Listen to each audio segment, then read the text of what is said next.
Hi, Bob Wilkins back with an S Scale project to convert select American Flyer locomotives to DC, that's direct current operation, from AC alternating current. The first question one would ask is, why would you do this? Most American Flyer locomotives run fine on AC power using an AC transformer. Well, the first reason is that in DC mode, the DC controller now controls the direction of movement of the locomotive. It is not by a manually operated switch on the auxiliary E unit present on most of these models. Secondly, speed control is more precise. This is especially apparent when you use a CAN-type motor. Other legacy two-field electric motors are heavy and draw considerable amperage, sometimes from 3 to 8 amps, as compared to newer types of CAN-type motors, which operate at less than 2 amps. Finally, point-to-point layouts using diodes and a relay to change direction can work automatically. One disadvantage is that once the locomotive is converted, it cannot be used with an AC controller. Instead, a smaller type legacy controller can be used on small layouts such as those available for HO layouts. There are two methods of conversion.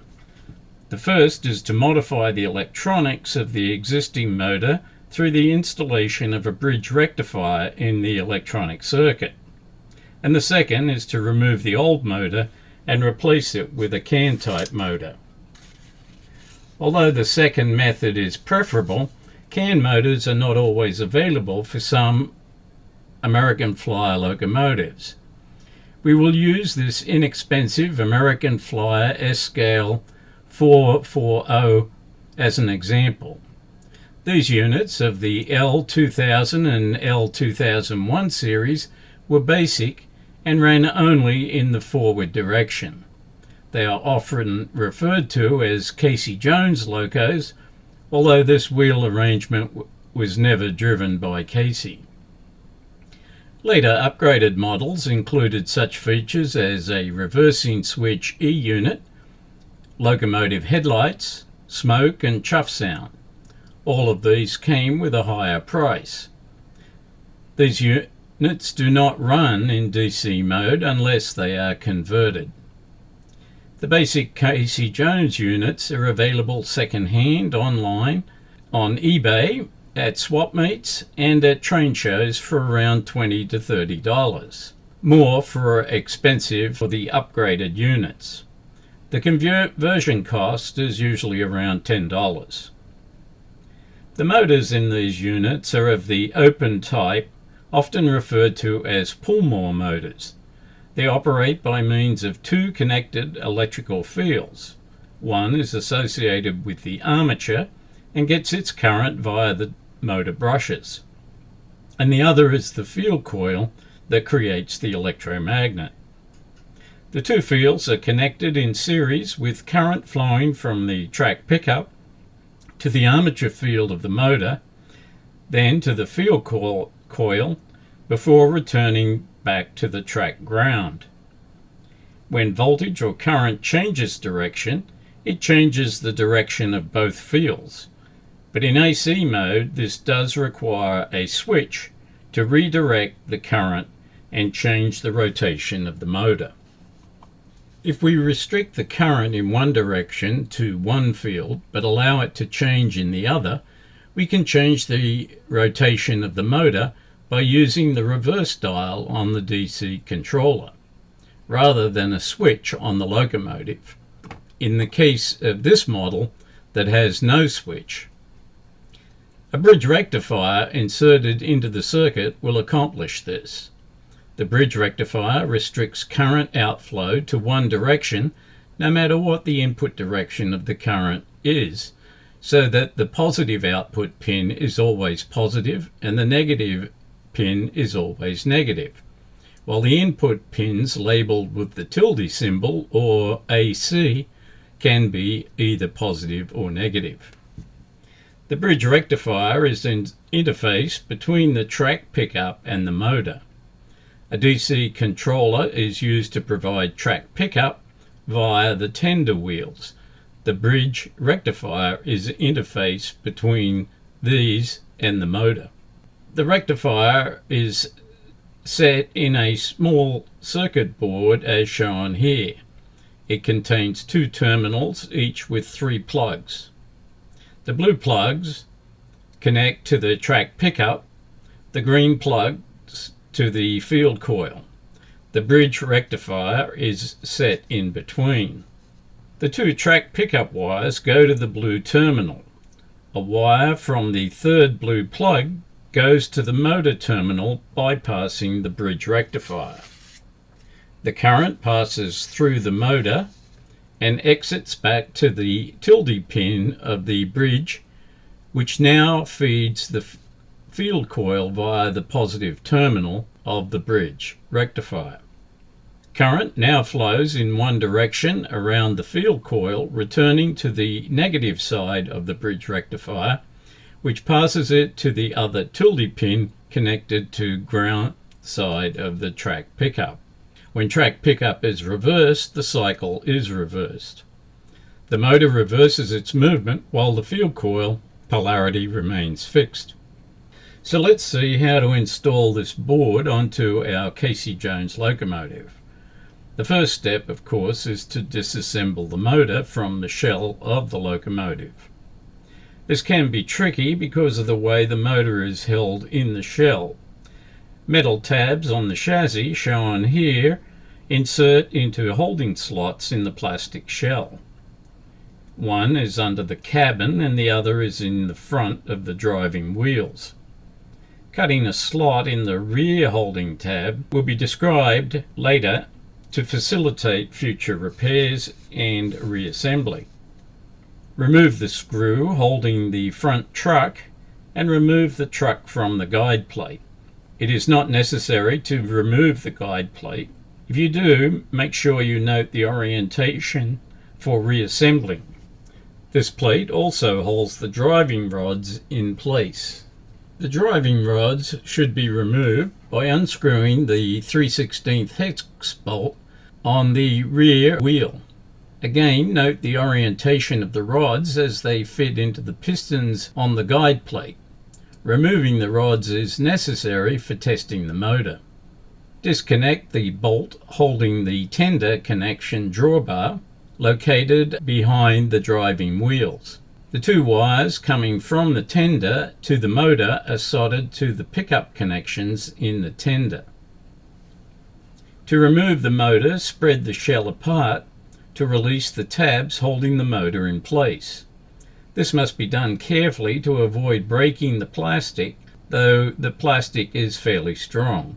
Release the tabs in the front first, then the tabs under the cabin. This may require some effort.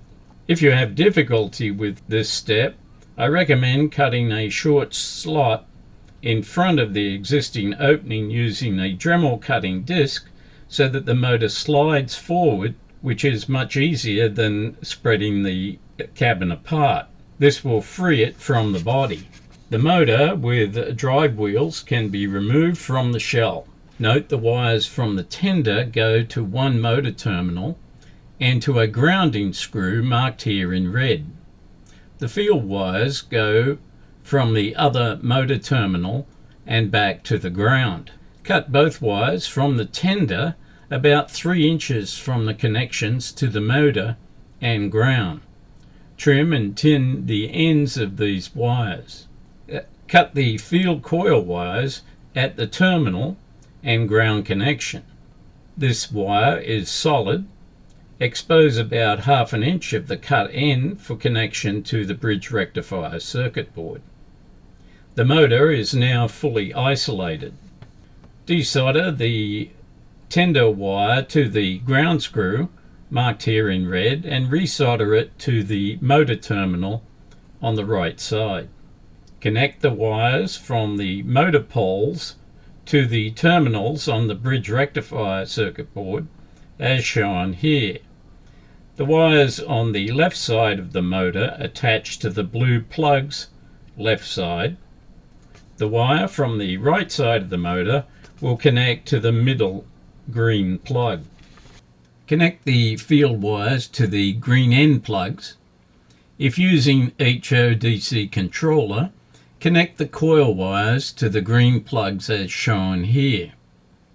Note that the wires from the left side go to the right green plug, and the coil wire on the right goes to the left green plug. This is done to maintain compatibility with the DC controller direction control. In summary, the Bridge Rectifier circuit board shown here shows the connections for the power wires from the tender, which are black, to and from the armature motor, which are red, and to and from the field coil, which are orange. To test the circuit, connect the power from a testing controller to the blue terminals. The positive pickup wire goes to the middle plug. The negative white wire here goes to the right side blue plug. Rig up a means by which the wheels can spin when power is applied. Here, the vertical board held by two flat boards inserts between the driving wheels. Connect the controller's variable DC wires to the power in terminals on the blue plug. The positive wire is connected to the middle plug of the blue terminal. A dab of white marker on the wheels helps observation of the wheel rotation. Turn the controller forward and the wheels should spin in the forward direction. Turn the controller into reverse and wheels should spin in reverse. If they operate opposite, reconnect the field coil wires. If all works well, disconnect the controller, attach a piece of insulation tape or blue tack to the undersurface of the board to avoid contact with the metal. Make sure all connections are tight. The tender can be disassembled to check or replace the wire connections with the pickup wheels on the trucks. Remove the single holding screw in the rear of the tender. Identify which track rail the pickup wheels and wires feed from. In order to use a DC controller made for HO scale, the rail on the right with the locomotive moving forward from left to right is set as the positive wire. Mark this positive wire with a red piece of tape for identification. In reassembling the locomotive, start with the tender. Reattach the tender shell to the base frame. Connect the wires from the tender to the appropriate terminals on the blue plug. Reconnect the drawbar to the locomotive. Now for the locomotive, insert the motor and driver wheels back into the shell with the bridge rectifier hanging behind the motor in the cabin area. Line up the front and back metal tabs on the motor with the securing holes. If modification of the rear tabs has been cut, the rear tabs can be slid back into place and the front tabs secured by spreading the body. If the cuts were not made, the rear tabs will need to be secured by spreading the cabin sidewalls. Reattach the driving rods by sliding the driving rod into the piston slots first, then attach the rods to the rear driving wheel. Finally, slide the front bogie wheels into the guide plate and reattach with the screw. The locomotive is now ready for the track. Depending on the variable DC controller, the locomotive should move forward and backwards based on the direction setting on the controller. This motor will draw approximately 1 amp of current at 12 volts. For American Flyer 440 locomotives with E units, it is located in the rear of the motor. To perform this conversion requires removal of the E-unit once the motor has been removed from the shell. Details on how to connect and remove this unit can be found in PDF format at our website modeltrainsounds.com under Project 27, along with full instructions for this particular project. This Bridge Rectifier board is also available at our website for this project. In part 2 we will add a lighting kit to this locomotive to light the headlight, firebox in the cabin and the rear red light for the tender. All we need next is some chuff sounds, but we're working on that. As always, thanks for watching and subscribing. Bye for now.